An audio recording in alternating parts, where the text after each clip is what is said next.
గాజువాక నియోజకవర్గ వ్యాప్తంగా పలు ప్రాంతాల్లో నిర్వహించిన స్వాతంత్ర దినోత్సవ వేడుకల్లో భాజపా కన్వీనర్ కన్నంరెడ్డి నరసింహరావు పాల్గొని పతాకాన్ని ఆవిష్కరించారు.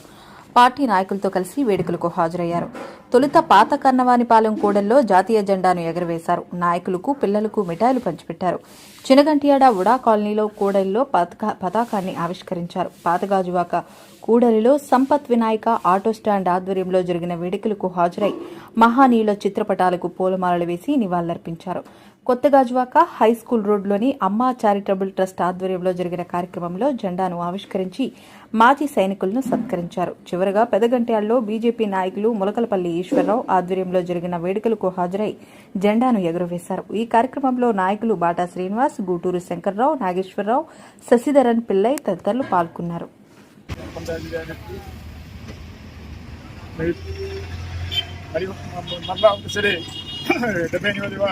స్వాతంత్ర దిన శుభాకాంక్షలు. మనం బ్రిటిష్ వాళ్ళకి బానిసత్వం మీద ఉన్నాం.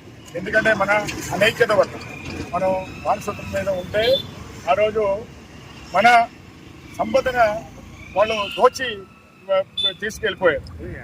ఈరోజు కూడా మనం భారతదేశం అన్నది నిజంగా భారతదేశంలో పుట్టినందుకు మనం గర్వించాల్సిన అవసరం ఉంది. ఎందుకంటే మనం ఏనాడు కూడా ఇంకొక దేశం మీద దాడికి వెళ్ళలేదు. సర్వేజన సుఖినోభవంతు అని చెప్పినటువంటి మన భారత సంస్కృతి మనది. కాబట్టి మనం కూడా ఈ భారతదేశాన్ని ఒక అత్యున్నత స్థానానికి తీసుకెళ్ళడం కోసం మనం ప్రయత్నం చేయాల్సిన అవసరం ఉంది. మన నరేంద్ర మోడీ గారు ఈరోజు భారతదేశాన్ని అత్యున్నత అగ్రగామిగా తీర్చిదిద్దడానికి ఆయన ప్రయత్నాలు చేస్తున్నారు. మనం ఈరోజు ఆత్మీయంగా 5వ స్థానంలో ఉన్నాం. బ్రిటిష్ వాళ్ళు మనం పరిపాలించినటువంటి వాళ్ళు ఈరోజు 6వ స్థానంలో ఉంటే మనం 5వ స్థానంలో ఉన్నాం. దాకా అన్నారు నరసింహరావు గారు, మనం ఇంకొక 5-6 సంవత్సరాలు లోపు మనం 3వ స్థానానికి వస్తాం. మళ్ళీ 100 సంవత్సరాలు వచ్చేటప్పుడు 2047లో మనం మొదటి స్థానానికి వస్తామని నమ్మకంతో మనం ముందుకు వెళ్ళాలి. మన యువతనేమో వాళ్ళనేమో చైతన్యపరచాల్సిన అవసరం ఉంది.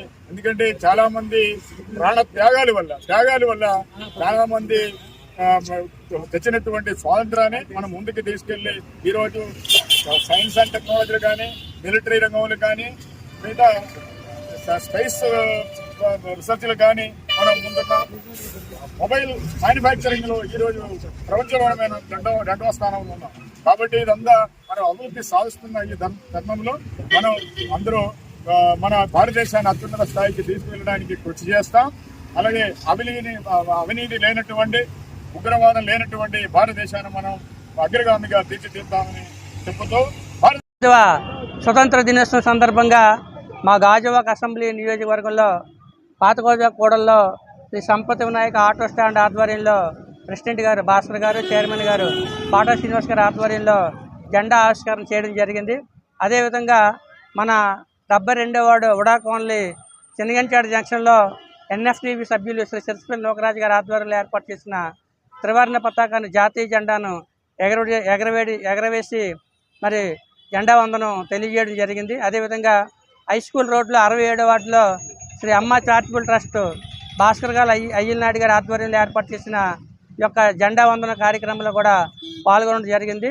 పెదగంట్యాడలో శ్రీ ములకలపల్లి ఈశ్వరరావు గారి ఆధ్వర్యంలో జిమ్లో ఏర్పాటు చేసినటువంటి ఈ యొక్క స్వతంత్ర దినోత్సవ కార్యక్రమంలో కూడా పాల్గొనడం జరిగింది.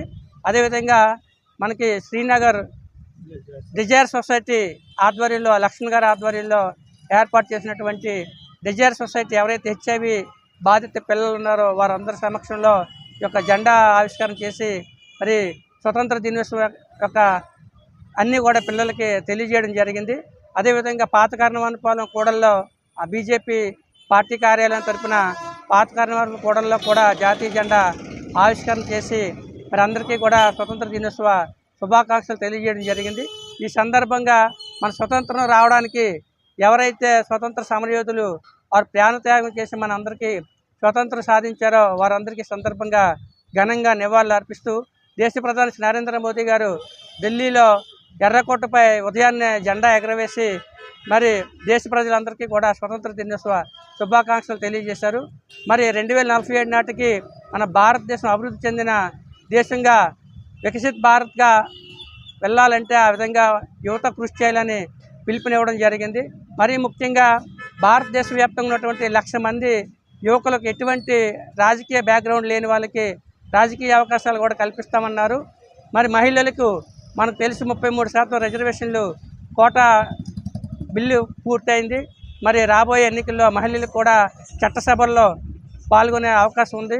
చట్టసభల్లో మహిళలు కూడా రాణిస్తారు.